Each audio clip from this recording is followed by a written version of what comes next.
Hello friends, आपका स्वागत है मेरे चैनल भक्ति की शक्ति में।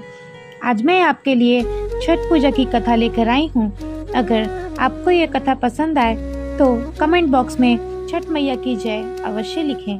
और अगर आप मेरे चैनल पर नए हैं और अभी तक आपने मेरे चैनल को सब्सक्राइब नहीं किया है तो प्लीज़ सब्सक्राइब कर लें, ताकि मेरे नए आने वाली वीडियो की नोटिफिकेशन आपको मिलती रहे। छठ पूजा कार्तिक माह की शुक्ल पक्ष की षष्ठी तिथि को मनाई जाती है। यह पर्व दिवाली के बाद पूर्वी उत्तर प्रदेश और विशेषकर बिहार के लोगों द्वारा मनाया जाता है। छठ पूजा की तैयारी दीपावली के बाद से ही शुरू हो जाती है। लोग साल भर इस व्रत के आने का इंतजार करते हैं। छठ पूजा का त्योहार 4 दिनों तक चलता है। इसमें भगवान सूर्य देव और छठ माता की आराधना की जाती है। इस पर्व की शुरुआत सबसे पहले नहाय खाए से होती है, जिसके अंतर्गत गंगा के पवित्र जल से स्नान किया जाता है। इसके बाद सूर्य देव को अर्घ दिया जाता है।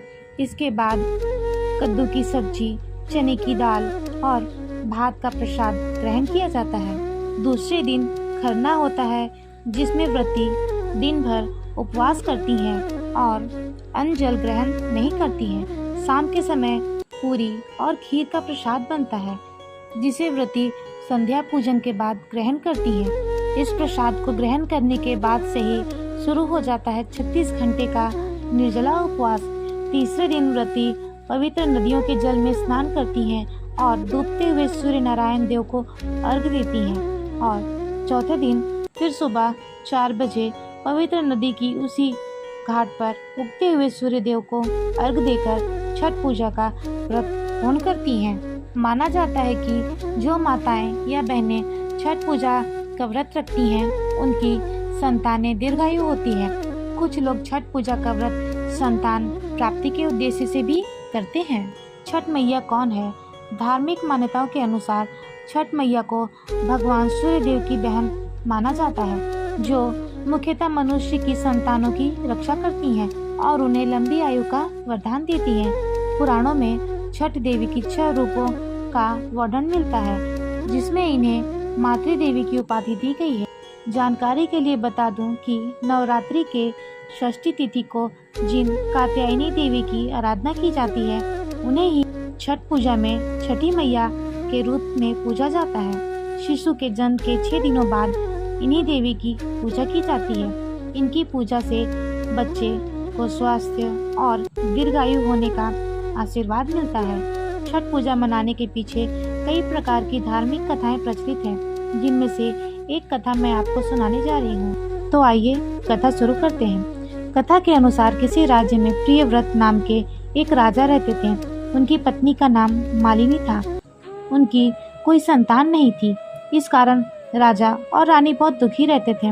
उन्होंने एक दिन संतान प्राप्ति की इच्छा से महर्षि कश्यप द्वारा पुत्रेष्टि यज्ञ करवाया। इस यज्ञ के फलस्वरूप रानी गर्भवती हो गई।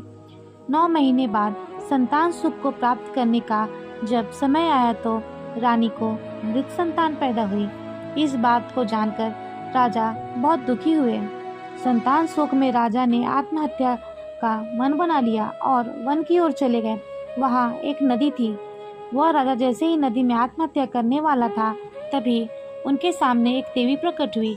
देवी राजा से बोली कि हे राजन, मैं षष्ठी देवी हूँ। मैं लोगों को पुत्र का सौभाग्य प्रदान करती हूँ। इसके अलावा जो सच्चे मन से मेरी पूजा करता है, मैं उसके सभी मनोकामनाओं को पूर्ण करती हूँ। यदि तुम मेरी पूजा करोगे तो मैं तुम्हें पुत्र रत्न प्रदान करूँगी। देवी की बातों से प्रभावित होकर राजा ने उनकी आज्ञा का पालन किया। राजा और रानी ने कार्तिक शुक्ल षष्ठी तिथि के दिन देवी षष्ठी की पूरी विधि विधान से पूजा की। इस पूजा के फलस्वरूप रानी को एक सुंदर पुत्र की प्राप्ति हुई। तब से छठ का पावन पर्व मनाया जाने लगा। छठ पूजा के संदर्भ में एक अन्य कथा के अनुसार जब पांडव अपना सारा राज्य पाट जुए में हार गए, तब द्रौपदी ने छठ व्रत रखा था।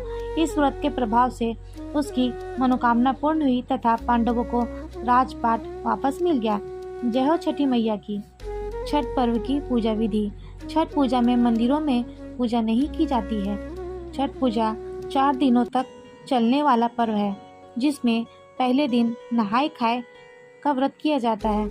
नहाय खाए में व्रती प्रातःकाल स्नान आदि से निवृत्त होकर सूर्य देव को अर्घ देती हैं और इसके बाद कद्दू, चने की दाल, भात का प्रसाद ग्रहण करती हैं। दूसरे दिन खरना होता है। इस दिन व्रती निर्जला उपवास रखती हैं और संध्या के समय पूजन के बाद खीर और पूरी का प्रसाद ग्रहण करती हैं। इसके बाद 36 घंटे का निर्जला उपवास शुरू हो जाता है।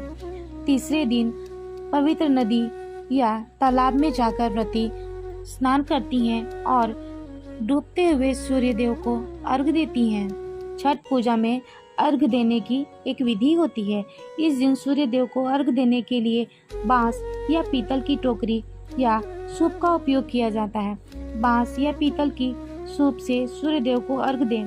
छठ पूजा में टिकरी या सूप का इस्तेमाल होता है, जिसमें फल, फूल, गन्ना, पकवान सहित सभी सामग्री डाला जाता है। सूप में सिंदूर डालें, ठेकुआ रखें। सूर्य देव को अर्घ देते समय सभी सामग्री सूप में रखें। इसके साथ ही पूरे दिन और रात निर्जल व्रत रखें। अर्घ देते समय अपनी मनोकामना सूर्य देव से बोलें। फिर चौथे दिन सुबह उसी घाट पर उगते हुए सूर्य देव को अर्घ दें और पारण करें, प्रसाद वितरण करें और स्वयं भी प्रसाद ग्रहण करें। छठ पर्व का महत्व। छठ पर्व नियम तथा निष्ठा से किया जाता है। श्रद्धा भाव से किए गए इस व्रत से निसंतानों को संतान सुख की प्राप्ति होती है और धन धान्य की प्राप्ति होती है। उपासक का जीवन सुख समृद्धि से परिपूर्ण हो जाता है। जय हो छठी मैया की। अगर आपको मेरी यह कहानी पसंद आई हो तो मेरे वीडियो को लाइक करें और ज़्यादा से ज़्यादा शेयर करें। धन्यवाद।